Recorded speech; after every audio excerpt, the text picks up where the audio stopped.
I didn't really have a lot going through my mind, actually. I think that for some people who considered Osama bin Laden as the symbol of terrorism, it might have brought some closure to their lives. But as far as mine went, I worked really hard trying to find closure in my own way. And so for me, it was more of a government's journey to try and close that chapter.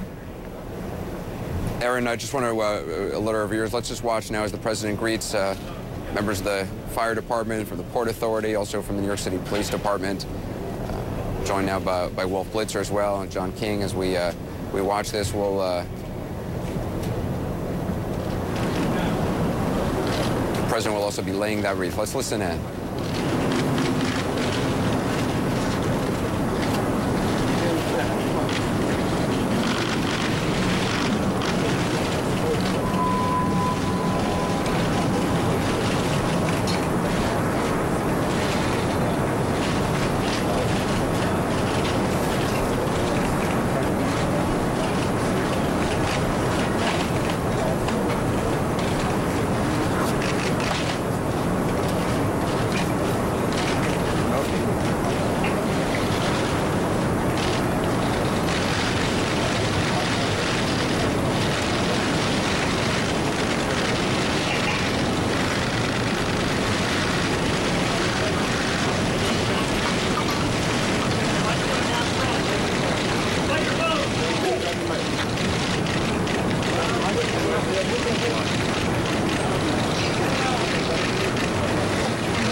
Stay down, please. Bye, Milton. Dougie, guys, thanks.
Yeah, it's a representative of PD, FD, and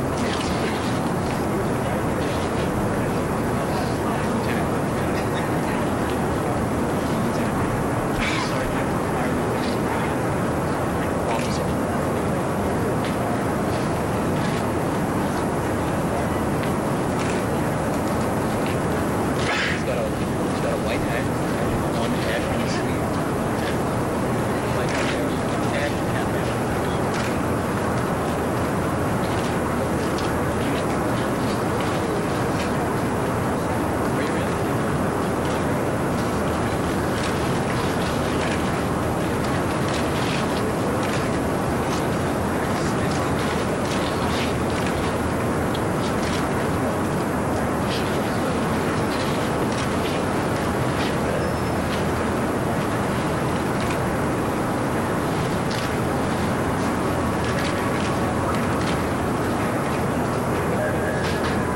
All right, so the President of the United States, he's meeting with some politicians. You saw the Governor Andrew Cuomo, Mayor Giuliani, former mayor was there. You see members of the Congress, Senator Kirsten Gillibrand, who just gave her a little kiss from New York, members of the New York delegation. The mayor of New York, Michael Bloomberg, is there. The governor of New Jersey, Chris Christie, is there, in addition to the governor of New York, Andrew Cuomo. Anderson, it was a very, very emotional moment when the president laid this wreath outside what's called the survivor tree, and you could see when they paused, he closed his eyes, and like all of us, brought back a lot of memories. Yeah, it certainly did. We saw some young people there. Assume they were their family members of people who were lost at Ground Zero. There was also obviously representatives of the New York City Fire Department, the Port Authority, which suffered great losses as well, and the New York City Police Department. It's likely now the president will shortly go in to meet privately with family members. We're told he's going to spend about an hour meeting with them. I'm also here with John King from John King's USA. This is the kind of event we have often seen presidents at, and for this president in particular, it's an important day. The private event now with the families after the wreath laying is probably the most important part of the day. The president's chance to share his thoughts with them and to hear from them. As N. Henry noted earlier, there's been some frustration from the families with this administration from time to time. The seemingly support for the cultural center and mosque near this site, the open support early on for having the trials in New York, that caused some tension. So it's a chance for the president to reflect with the families on this day. Publicly, what we just saw, the Democratic governor of New York, the Republican governor of New Jersey, this very much, the mood on the spirit on the grounds here, very much reflective of how the country came together after 9/11. I'm not sure what we call this day. It's a day of remembrance. Bin Laden was such a singular figure. The death of Bin Laden is not the death of global terrorism, but he was such a singular figure, the face of the horror of what happened that day, that it's a very fitting event. And the mood, the fact that we're saying little, I think is very appropriate, because just the mood of this is to just have everybody stop, pause, and reflect. And now the president will spend an hour or so with those families, and it'll be interesting to hear from them after. Former Mayor Rudy Giuliani has also been with President Obama throughout this day. We're also joined by Aaron Fisher, whose dad was killed on 9/11. Aaron, as you watched the president lay that wreath, I'm just wondering what was going through your mind? I thought that it was a really respectful way to somberly acknowledge the lives that have been lost. And obviously, your dad worked for the Port Authority. To have representatives of the Port Authority there is an important part of this day. Yeah, and I kind of feel like I'm there too. We're also joined by Wolf Blitzer. Wolf, you've got a special guest as well. A very special guest indeed, Anderson. Captain Tom Vendito. He's with Engine 54, Ladder 4, Battalion 9. That's the firehouse that the president visited about an hour or so ago. He met with the firefighters, had lunch with them. Captain, thank you very much for being with us. We know that 15 firefighters from Engine 54, Ladder 4, Battalion 9 were killed on 9/11. Set the scene inside. How did that session with the president today go? The session went really well. I was really glad when the president came. He spoke about us as firefighters and acknowledged the work that we do. He spoke about the families and the great sacrifices that the families of our lost members, that is, and the great sacrifices that they made. And he even spoke about their children who, to this day, still live with these great losses. So he was really good, very friendly, very easygoing, and very personable. Remind our viewers, Captain, what happened nearly 10 years ago on that day, September 11th, when word reached your firehouse that there was a problem down at the World Trade Center. Well, as you know, all the firefighters that were on duty that day had responded to the World Trade Center, including the chief and his driver. So all the firefighters that were on duty, including the chief, were they were out of the firehouse at the World Trade Center, so they were the first ones to know what was going on down there. The rest of us, as firefighters, were on off tours. We were home with our families for the most part.